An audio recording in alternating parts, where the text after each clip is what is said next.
Le 16, Monsieur Prudhomme, vous avez la parole. Merci, Monsieur le Président.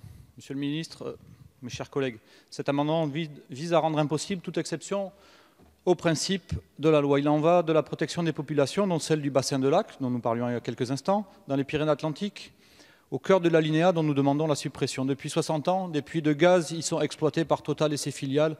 Aujourd'hui, un bassin industriel pétrochimique succède à cette exploitation gazière. En 2002, une étude réalisée par l'Institut de la santé publique, épidémiologique et du développement, ISPED, de l'Université de Bordeaux, concluait à une surmortalité avérée en fin de période.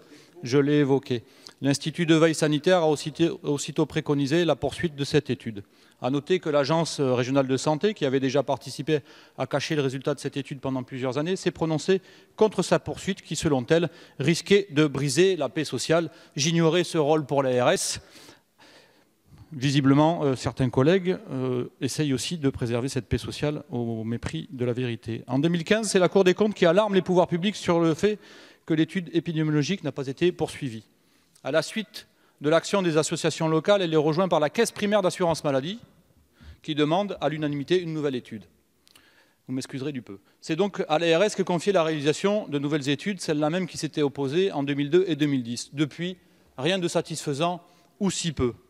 Les associations, les habitants et les ouvriers sont laissés seuls face à leurs inquiétudes, leurs problèmes de santé et ceux de leurs enfants. Seuls face au cocktail de produits chimiques présents dans l'air, en particulier face au tétrachlorométhane dont les rejets ont été près de 7 fois supérieurs à ce que permet la réglementation européenne. Entre 2007 et 2011, les mesures ont permis d'avérer ce fait. Enfin, la publication des informations relatives aux ICPE ont disparu du site internet de votre ministère, Monsieur le Ministre. Lac est bien l'industriel, et j'en ai fini, et bien l'illustration de ce que produit l'industrie minière sous le voile pudique des services ministériels. Merci. Alors, un site exemplaire, dirait le député Mattei. Je ne crois pas que ce soit le cas, et nous demandons ici de voter pour que cette information complète des populations soit garantie. Merci. La parole est à la Commission sur cet amendement. Monsieur le rapporteur, quel est l'avis de la Commission ?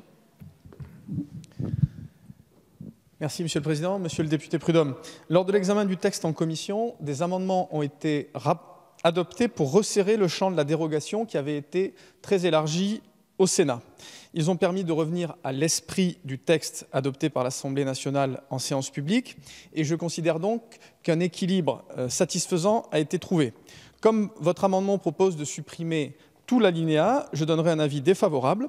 En ce qui concerne les questions de santé publique, j'ai pour ma part interrogé le gouvernement qui m'a donné des réponses et qui a apporté des éléments de nature rassurante, mais Monsieur le ministre d'État va peut-être profiter de la discussion pour faire un point sur la question.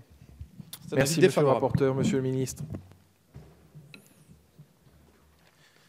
Oui, le fait que je sois défavorable à votre amendement n'empêchera pas que le gouvernement et mon ministère prendra ses responsabilités à l'issue des études qui sont en cours. Voilà, donc j'ai bien l'intention de m'appuyer sur ces études et de regarder ce qui va en sortir. Pour l'instant, en l'état, j'ai bien noté cette singularité sur le nombre de pathologies dans cette région.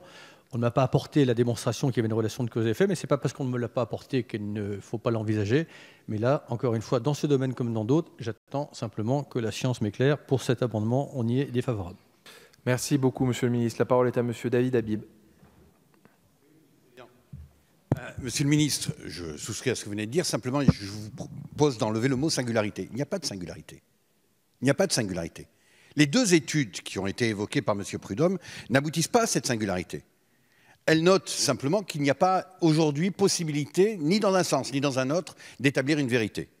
Ce n'est pas une singularité. J'ajoute, moi, aujourd'hui, et vous le savez, que l'ensemble des partenaires, je parle bien sûr des industriels et de l'administration, mais aussi les organisations syndicales, se mobilisent pour que toute la vérité, toute la connaissance, toute la transparence ait lieu. Et le fait de désirer la transparence, ce n'est pas pour autant de nous placer en situation de suspicion. Et c'est ce que nous avons fait. Ce qui arrive, parce que nous avons voulu cette transparence, un certain nombre de personnes qui souvent viennent du nord, de Bordeaux, vous imaginez leur connaissance qu'ils ont des réalités locales, viennent nous asséner des vérités qui sont aujourd'hui vécues par les habitants. J'y habite, moi, sur le bassin de lac. J'y habite. sont vécues par les habitants comme une insulte à ce qui est la formidable aventure de ce gisement et de l'exploitation de ce gisement. Voilà ce que je voulais dire. Les organisations syndicales, celles et ceux qui travaillent dans les usines, sont les premiers à dire les efforts qui ont été réalisés en matière de protection de l'environnement.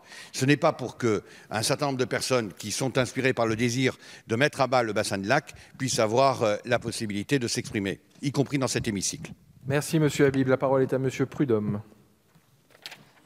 Merci Monsieur le Président. J'ignorais que la qualité de béarnais était la seule à pouvoir être une garantie de connaissance et de compétence. Je pense que les gens de l'Institut de santé publique, qui ne sont sans doute pas béarnais, prendront votre remarque avec, et vous en foutez, je le note, prendront votre remarque comme il se doit.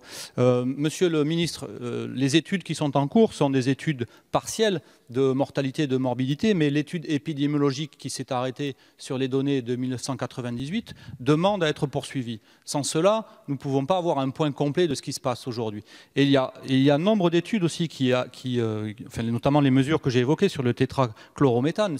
C'est pas des choses qui flottent comme ça dans l'air du temps. C'est des études qui ont été publiées et où on a des faits. Donc il est urgent, et je vous invite à répondre à l'invitation que je vous ai faite, d'aller sur place pour faire le point et surtout permettre que les études et les mesures soient réalisées, parce qu'aujourd'hui, c'est de l'autocontrôle qui existe sur le bassin. C'est-à-dire que l'industriel fait ses mesures et vient après nous dire « Ah ben oui, tout va bien, c'est de l'autocontrôle, tout va bien, rien ne pollue ». Donc il faut qu'il y ait des mesures qui soient faites par des instances indépendantes sur ce qui se passe dans l'air du bassin de Lac. Je vous remercie. Merci beaucoup, Monsieur Prudhomme. Je mets aux voix cet amendement numéro